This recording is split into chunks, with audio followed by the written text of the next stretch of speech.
জ্যৈষ্ঠ মাসের প্রতি মঙ্গলবার মা মঙ্গলচণ্ডীর আরাধনা করা হয়, তাই এই ব্রতের নাম মঙ্গলচণ্ডী পুজো।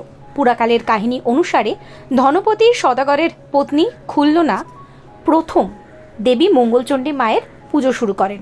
বলা হয় যে মায়ের শরণাগত হলে নির্ধন ব্যক্তির ধনপ্রাপ্তি হয়, অন্ধ ব্যক্তির চোখে জ্যোতি ফিরে আসে, মেয়েরা সন্তান লাভ করেন। তাই সংসারের জীবনে মা মঙ্গলচণ্ডীর আরাধনার একান্ত প্রয়োজন রয়েছে। আজকের এই ভিডিওতে সেই মা মঙ্গলচণ্ডীর গল্পই আপনাদেরকে বলবো, তাই ভিডিও পুরোটা দেখবেন। ভিডিও ভালো লাগলে লাইক শেয়ার সাবস্ক্রাইব করতে ভুলবেন না। মা মঙ্গলচণ্ডীর যে ছবির পট আমরা দেখতে পাই তাতে তিনি দ্বিভুজা, তার হাতে রয়েছে পদ্ম, তিনি পদ্মের ওপরেই আসীন। মাতৃত্বের রূপ দেবীর মধ্যে প্রস্ফুটিত। ভবিষ্য পুরাণে মঙ্গলচণ্ডী ব্রতের উল্লেখ রয়েছে। পুরাণ অনুসারে মা মঙ্গলচণ্ডী কেবল স্ত্রী লোকের দ্বারাই পূজিত হন, তিনি প্রকৃতপক্ষে লৌকিক দেবী। জ্যৈষ্ঠ মাসের প্রতি মঙ্গলবার এই ব্রত পালন করা হয়। পুরোহিত দ্বারা পুজো করে ব্রত কথা শোনার পর এই ব্রত উদযাপিত করা হয়। বাংলার ঘরে ঘরে অনেকেই এই পুজো করে থাকেন। এই ব্রতে 17টি গোটা সুপুরি, ধান, দূর্বা, ফুল, ফল, বেলপাতা, পাকা আম, কাঁঠাল ইত্যাদি লাগে। মঙ্গলচণ্ডীর পুজোয় কাঁঠাল পাতায় দূর্বা ঘাস, ধান, জব, মুগকলাই রেখে খিলি বানিয়ে মা চণ্ডীকে প্রথমে নিবেদন করা হয়, পরে কলার মধ্যে সেই ধান জব পুড়ে গিলে খেতে হয়। এই দিন আমলা বাটা এবং হলুদ দিয়ে স্নান করানো হয় প্রথমে মাকে, তারপর 5 ফল দান করা হয়।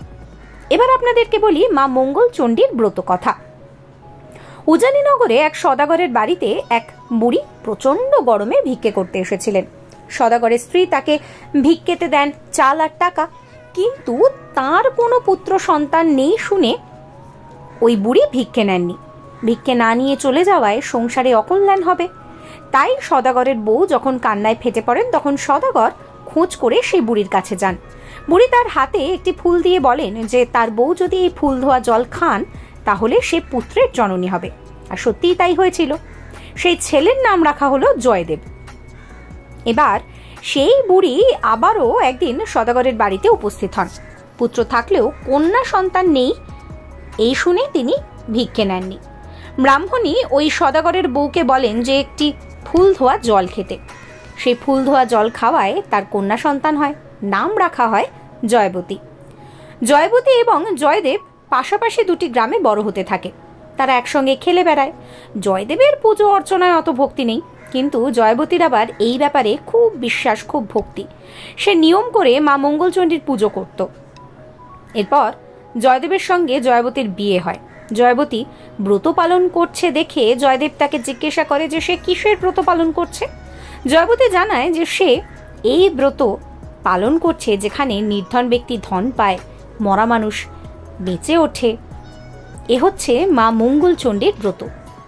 তো এবার জয়বতীর পরীক্ষা নিতে চায় জয়দেব। শ্বশুরবাড়ি যাওয়ার সময় জয়বতীর সমস্ত গয়না ডাকাতের ভয়ে একটা পুটলিতে করে ভরে সে নদীর জলে ফেলে দেয়। পুরোটাই জয়বতীর বিশ্বাসকে পরীক্ষা করার জন্য জয়দেব করে। এরপর শ্বশুর বাড়িতে বৌভাতের দিন অতিথি আপ্যায়নের সময় নদীতে জাল ফেলে মাছ ধরা হয়। এত বিশাল সেই মাছ যে সে কেউ কাটতেই পারছিল না। তখন জয়বতীর ডাক পড়ে। সে মা মঙ্গলচণ্ডীকে স্মরণ করে বঁটি দিয়ে অনায়াসেই মাছটা কেটে ফেলে। সেই মাছের পেট থেকেই গয়নার পুটুলি পাওয়া যায়, যা জয়দেব জলে ফেলে দিয়েছিল। সেদিন থেকে জয়দেব দেবীর মাহাত্ম্য বুঝতে পেরেছিল, আর এইভাবেই দিকে দিকে ছড়িয়ে পড়েছিল মা মঙ্গলচণ্ডীর মাহাত্ম্য। এই ভিডিও আপনাদের কেমন লাগলো অবশ্যই কমেন্ট করে জানাবেন। কমেন্ট সেকশন খোলা রয়েছে আপনাদের জন্য। আর এইরকম সমস্ত কন্টেন্ট দেখার জন্য অবশ্যই আমার চ্যানেলটির সঙ্গে থাকবেন। Follow for more.